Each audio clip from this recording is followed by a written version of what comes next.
Assalamualaikum warahmatullahi wabarakatuh. Waalaikumsalam warahmatullahi wabarakatuh. Masih semangat, Bapak Ibu hebat? Baiklah, sebelumnya saya akan memperkenalkan diri. Nama saya Sunati SPD, calon guru penggerak angkatan 9 di UPT SD Negeri 124. Jadi seperti yang telah disampaikan oleh rekan saya pada pemateri pertama, bahwa kami di sekolah ini ada 2 orang calon guru penggerak, dan ini adalah salah satu tugas yang diberikan kepada kami, yaitu untuk membuat aksi nyata tentang budaya positif. Jadi untuk menyelesaikan waktu, marilah kita menyaksikan, mengikuti kegiatan kita dengan saksama. Jadi sebelumnya, karena ini waktu siang, mungkin saudara yang mengantuk, kita menyanyi dulu. Mohon untuk berdiri sebentar. Kita akan bernyanyi sambil diikuti dengan gerakan ya. Cara lagunya mungkin sudah ada yang pernah dengar. Di sini saya kasih contoh satu ya. Hei kawan, kita jumpa lagi. Tengok kanan, tengok kiri, kedipkan mata ting-ting. Sekali lagi ting-ting. Ya, sudah bisa? Sudah. Ya, jadi kita menyanyi bersama-sama sambil diikuti dengan gerakan. Jadi kalau tengok kanan, tengok kiri ya kepalanya, ya menengok ke kanan, kemudian menengok ke kiri, tangan di pinggang, kemudian kedipkan mata 2 kali, ya. Ya, jangan cuma menyanyi, kita ikuti gerakannya. Ya, kita mulai bersama. 3, 2, 1, mulai.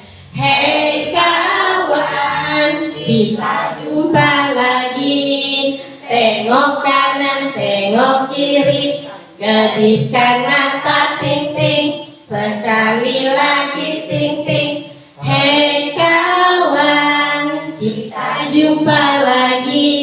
Senyum kanan, senyum kiri, kedipkan mata ting-ting. Sekali lagi ting-ting. Hei kawan, kita jumpa lagi. Cubit kanan, cubit kiri, kedipkan mata ting-ting. Sekali lagi ting-ting. Hei kawan, kita jumpa lagi. Salam kanan, salam kiri, assalamualaikum, waalaikumsalam. Ya, tepuk tangan untuk kita semua. Jadi kita mulai pada materinya. Jadi ini adalah materi lanjutan dari Ibu Niki Hasbuti tadi, pemateri pertama, masih tentang budaya positif.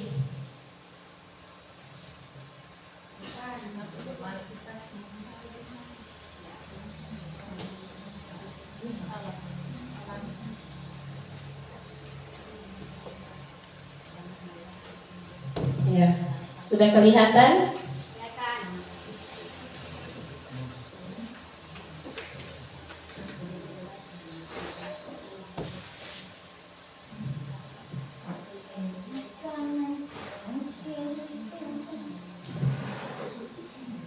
Ya, ini masih tentang diseminasi modul 1.4 budaya positif.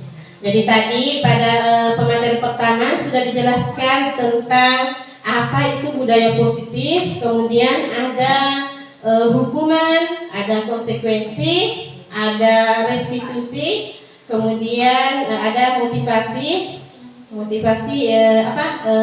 internal dan intrinsik, kemudian cara membuat keyakinan kelas. Nah, untuk materi yang saya bawakan di sini, yaitu kelanjutannya.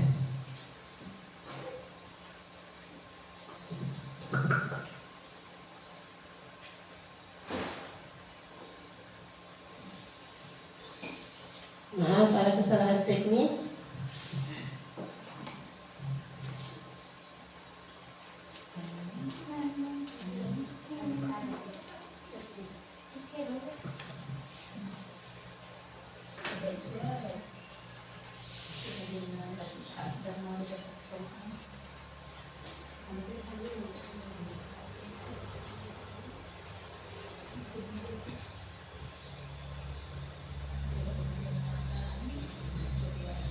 Ya, mudah-mudahan lancar.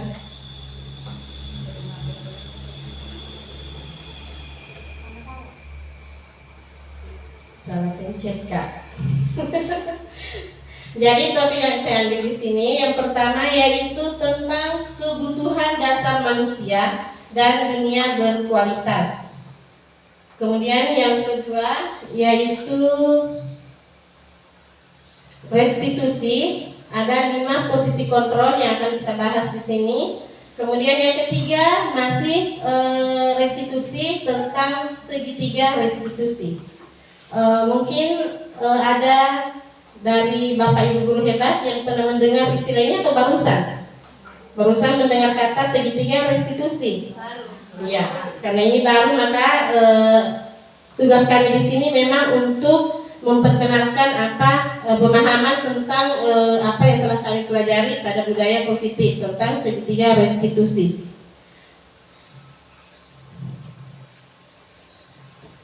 Baiklah, yang pertama yaitu kebutuhan dasar manusia. Nah, pada gambar di atas ada kebutuhan dasar manusia, ada kebutuhan akan kasih sayang dan diterima, rasa diterima, kemudian ada penguasaan, ada kebebasan, ada kesenangan, dan ada bertahan hidup. Ya, jadi ini adalah kebutuhan dasar manusia. Jadi bukan cuma murid, tetapi semua manusia membutuhkan kelima poin ini, ya. Baiklah, kita akan bahas di sini. Jadi semua orang senantiasa berusaha untuk memenuhi kebutuhannya dengan berbagai cara. Bila mereka tidak bisa mendapatkan kebutuhan dengan cara yang positif, mereka bisa melanggar peraturan atau melakukan hal-hal yang tidak sesuai dengan nilai-nilai kebajikan. Nah, seorang murid yang tidak begitu berhasil secara akademik, mungkin kebutuhan akan penguasaan ini tidak akan terpenuhi di sekolah. Oleh karena itu, mungkin dia akan mencoba untuk memenuhi kebutuhannya dengan mencoba mengatur orang lain di lapangan bermain atau bahkan menyakiti mereka secara fisik. Jadi sebagai guru di sini kita dapat melibatkannya dalam kegiatan yang memberi peluang murid tersebut membuat pencapaian yang berarti. Nah, seseorang yang tidak merasa diterima oleh teman-temannya, kebutuhan akan kasih sayang dan rasa diterima tidak terpenuhi. Oleh karena itu, dia mungkin memiliki satu teman, hanya memiliki satu teman dan memisahkan diri dari teman yang lain. Sebagai guru, kita bisa membangun hubungan yang bisa membangun kepercayaan dan keintiman dengan anak ini agar kita lebih dekat dengan melakukan pendekatan. Nah, konsep 5 kebutuhan dasar manusia ini tidak hanya berlaku bagi anak-anak atau murid-murid, akan tetapi juga bagi manusia dewasa. Ya, jadi dalam setting sekolah adalah para tenaga pendidik dan kependidikan. Lihatlah para guru yang ada di sekolah kita. Dapatkah mereka kira-kira memprediksi kira-kira guru mana yang memiliki kebutuhan dasar yang tinggi akan penguasaan, kebebasan, kesenangan, dan kasih sayang dan rasa diterima? Kebutuhan dasar mana saja yang sedang berusaha dipenuhi oleh seorang guru ketika mereka melakukan sebuah tindakan tertentu? Kemudian apa yang dapat dilakukan oleh seorang pemimpin sekolah berdasarkan konsep 5 kebutuhan dasar ini dalam rangka mewujudkan lingkungan dan budaya sekolah yang positif. Nah, di sini Glaser menyatakan bahwa kapasitas untuk berubah ada dalam diri kita. Jadi, kita itu berubah karena keinginan kita sendiri, kesadaran dari kita sendiri, dari dalam, bukan karena adanya dorongan atau adanya hasutan dari orang lain sehingga kita merubah diri kita. Jadi jangan mau dikontrol seperti yang tadi sudah dibahas oleh pemateri pertama pada percobaan tadi, menutup dan membuka kepalan tangan. Ya, jadi di situ tadi ada kesimpulannya bahwa yang mengontrol diri kita sendiri adalah ya kita sendiri, bukan orang lain. Ya.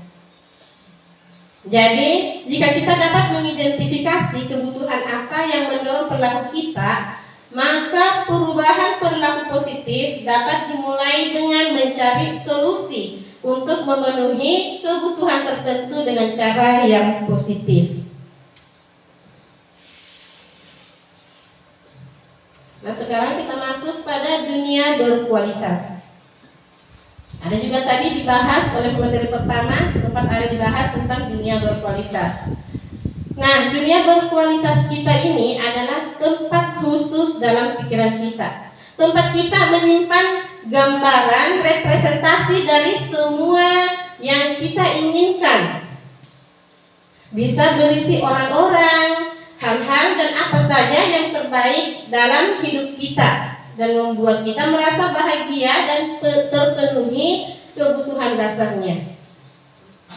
Jadi Dr. William Glaser menyebutnya seperti semacam album foto, sehingga isinya tidak akan terlalu signifikan dan benar-benar terbaik dalam hidup Anda yang membuat hidup Anda menjadi lebih bermakna. Kebutuhan dasar ini bersifat lebih umum dan universal, sedangkan dunia berkualitas lebih unik dan personal.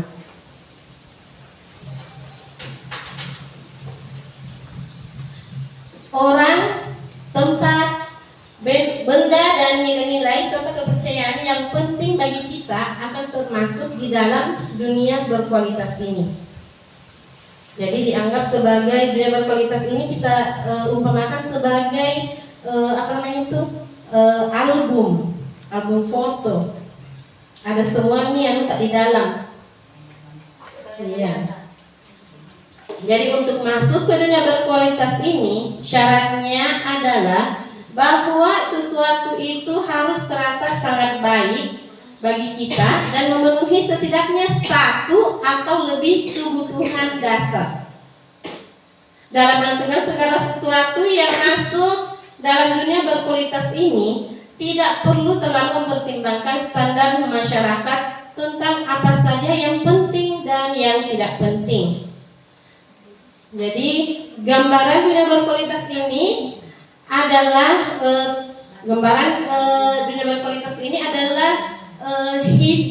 murid kita juga mempunyai gambaran dunia berkualitas.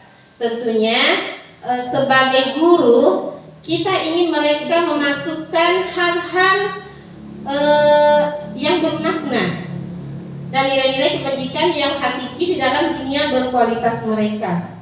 Ya, seperti tadi yaitu budaya positif. Jadi bila guru dapat membangun interaksi dengan memberdayakan dan memerdekakan murid, maka murid akan meletakkan dirinya sendiri sebagai individu yang positif dalam dunia berkualitasnya, karena mereka menghargai tentang nilai-nilai kebajikan. Nah, sekarang kita sudah masuk pada restitusi tentang 5 posisi kontrol. Jadi di sini kita akan belajar tentang 5 posisi kontrol. Di sini ada pertanyaan pemantik tentang kasus ya. Ini adalah kasus yang pertama.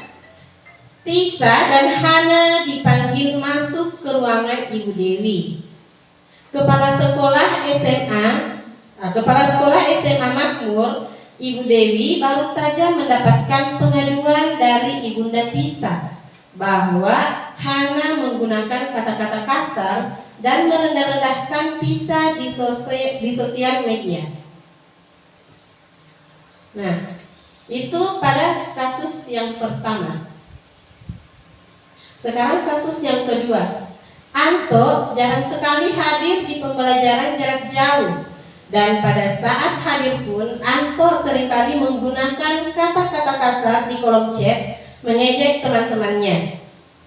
Hal ini sudah sangat mengganggu, dan beberapa orang tua murid yang mengikuti pembelajaran daring ini mengeluhkan tentang perilaku Anto di pembelajaran jarak jauh. Nah, pertanyaannya di sini, apabila Anda adalah kepala sekolah, penerapan disiplin apakah yang akan Anda lakukan untuk kasus Hana dan kasusnya Anto?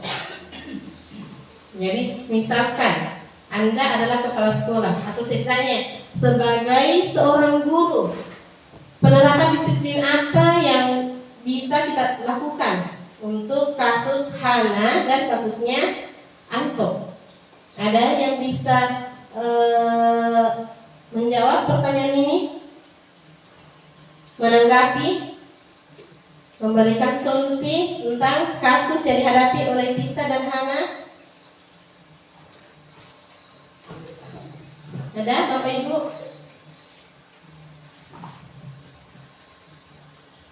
Ya, jadi kita baca baik-baik. Di sini,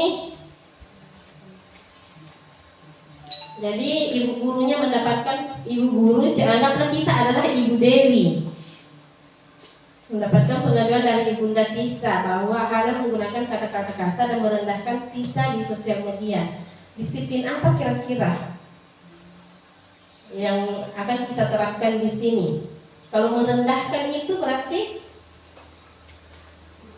apakah itu menghargai atau tidak? Tidak menghargai. Disiplin apa kira-kira di situ? Jadi disiplin itu, iya, dia tidak menghargai. Jadi bagaimana kira-kira penerapan disiplinnya di sini yang bisa dilakukan sebagai seorang guru atau sebagai seorang kepala sekolah? Disiplin apa? Disiplin untuk saling menghargai. Ya. Ya. Baik, terima kasih atas kesempatan yang telah diberikan. Di sini pada kasus Tisa dan Hana dipanggil masuk ke ruangan karena di sini ada pengaduan dari Ibunda Tisa karena Hana menggunakan kata-kata kasar dan merendahkan Tisa. Di sini disiplin yang dilanggar oleh Tisa yaitu Tisa tidak menghargai orang lain. Nah, sedangkan kalau misalnya kita sudah melakukan keyakinan kelas, ya, yang ada pada kelas, nah kita bisa menanyakan dulu mengapa Tisa berbuat seperti itu. Ya, kita telusuri dulu mengapa bisa sampai dia, sehingga kita bisa mendapat solusi untuk kasus ini. Ya, sekian dan terima kasih. Ya, terima kasih atas jawabannya. Jadi di sini kita mencari solusi ya, dengan kita menyelidiki dulu apa permasalahannya sehingga dia melakukan hal yang seperti ini. Iya, jadi mungkin untuk yang kedua hampir sama juga. Ya, kita lanjut. Nah, jadi apa yang ada dalam kasus tadi, di dalamnya ada posisi kontrol ya. Di dalamnya ada posisi kontrol. Mungkin Bapak Ibu juga barusan mendengar bahwa ada yang disebut dengan posisi kontrol ya. Posisi kontrol, saya juga baru mengetahui tentang posisi kontrol ini pada saat sekarang ini di pendidikan guru penggerak. Mungkin posisi kontrol ini sudah kita terapkan di sekolah, akan tetapi kita belum tahu, kita belum memetakan bahwa ini masuk di sini, ya. Kita belum tahu yang mana saja posisi kontrol yang ada di sini. Nah, Dian Gosen dalam bukunya Restitution Restructuring School Discipline pada tahun 1998 mengungkapkan bahwa guru perlu meninjau kembali penerapan disiplin di dalam ruang-ruang kelas mereka selama ini. Apakah telah efektif? Apakah berpusat memerdekakan dan memandirikan murid? Bagaimana dan mengapa? Melalui serangkaian riset dan berdasarkan pada teori kontrol Dr. William Glasser, Gosen berkesimpulan bahwa ada 5 posisi kontrol yang diterapkan seorang guru, orang tua, ataupun atasan dalam melakukan kontrol. Jadi posisi kontrol ini bukan hanya berlaku pada guru. Jadi ini berlaku umum. Kita sebagai seorang guru juga memiliki anak, juga mempunyai anak, ya. Tentunya kita juga ingin mengetahui bagaimana posisi kontrol kita sebagai orang tua di rumah. Gitu. Nah, di sini posisi kontrol yang ada di sini adalah yang pertama yaitu penghukum, kemudian pembuat rasa bersalah, teman, pemantau, dan manajer. Jadi di sekolah juga ada manajernya, bukan cuma di kantoran yang ada manajernya. Ya. Jadi kita sebagai guru bisa juga jadi manajer. Ya.